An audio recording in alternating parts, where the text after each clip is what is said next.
আপনাদেরকে নমস্কার। আজ এই ভিডিওটিতে কর্মফল ও কর্মফল কেন ভোগ করতে হয় সেই বিস্তারিত তথ্য কথা আলোচনা হইবে। আমার সঙ্গে আছেন মৌসুমী দিদি ও শম্পা গোস্বামী। ভিডিওটি শেষ পর্যন্ত দেখবেন ও তথ্য কথাগুলি হৃদয়ে গেঁথে নেওয়ার চেষ্টা করবেন। দর্শক, তাহলে ভিডিওটি এবার শুরু করা যাক। কারোর ডাক শুদ্ধ ডাক, যে ডাকের মধ্যে শুধু আছে ভক্তি ভালোবাসা, যার মধ্যে লোভ লালসা কামনা বাসনা চাওয়া পাওয়া কিচ্ছু নেই, যে কিনা আমাকে প্রকৃতভাবে ডাকতে পারে। আর সেই ডাক যদি আমার কানে একবার পৌঁছায়, ভক্ত আমাকে ভুলে গেলেও আমি ভক্তকে ভুলি না। এই জায়গাটা খুব মনে রাখবেন মা, খুব মনে রাখবেন। কাঁদালে কাঁদিতে হয়, এ কথাটা মিথ্যা নয়। তুমি যদি জীবনে কাউকে ঠকিয়ে না থাকো, তুমি জীবনে ঠকবে না।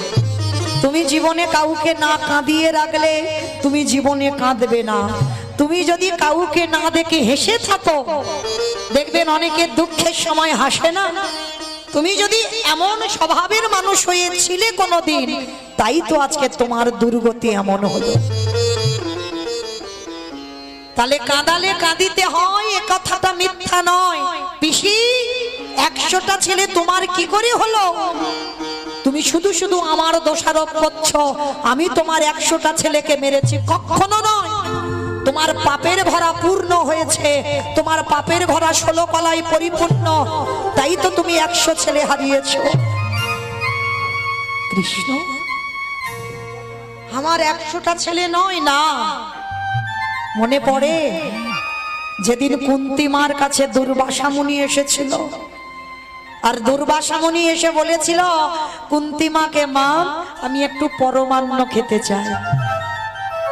আমা পরমান্ন মানে কি গো? পরমান্ন মানে খিচুড়ি।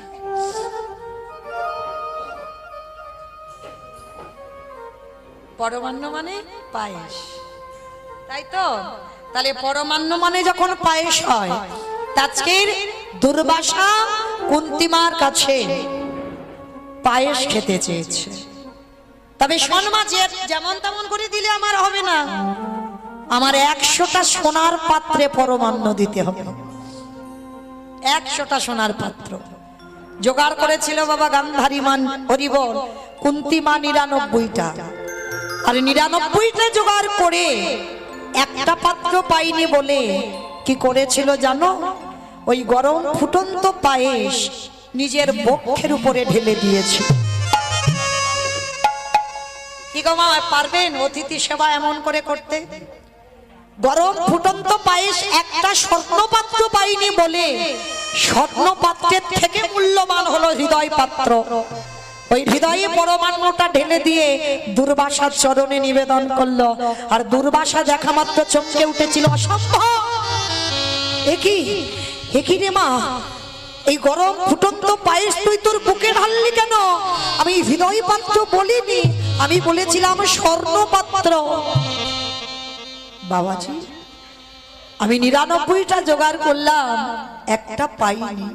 তাই পাইনি বলে যদি আপনি রেগে যান, যার জন্য আমার হৃদয় পাত্রে আমি দিলাম, গ্রহণ করো। দেখা মাত্র দুর্বাসা বলে উঠলে, তোর এত প্রেম, তোর এত ভক্তি, তোর এত অতিথি সেবা, যা তুই স্নান করে আয়। স্নান করে এলে আমি তোকে বর দেব, তুই 100 পুত্রের জননী হবি। অমায়েরা, একটা পুত্র সন্তানের জন্য 7 ঠাকুরের কাছে যদি মানত করি, আর কোন মা যদি হঠাৎ 100 ছেলের বর পায়, সে মায়ের কত আনন্দ হবে। কুন্তী মা তাড়াতাড়ি করে স্নানে চলে গেল, স্নান করে এলেই আশীর্বাদ পাবে। আর সমস্ত ঘটনাটা শুনে নিয়েছিল গান্ধারী মা। গান্ধারী মা শুনে বাবা চালাকি করতে শুরু করলো। কুন্তীর মতো পোশাক পরেছে, কুন্তীর মতো সেজে মাথায় ঘোমটা দিয়ে দুর্বাসার চরণে এলো। আর দুর্বাসা ধ্যানস্থ ছিল, মাথায় হাত দিয়ে বর দিল যে আমি তোকে আশীর্বাদ দিলাম, তুই 100 পুত্রের জননী হবি, হবি, হবি। যেই না বরটা দিয়ে দিল, আর বরটা নিয়ে বাবা গান্ধারী মা পালিয়ে যাচ্ছে। আধা ঘন্টা পরে কুন্তী মা এসে বলছে, বাবা আপনি বর দেবেন বলেছিলেন, দেন। সে কি মা, আমি তো বর দিয়েছি, একটু আগে তুই তো আমার কাছ থেকে বর চেয়ে নিয়ে গেলি শতপুত্রের।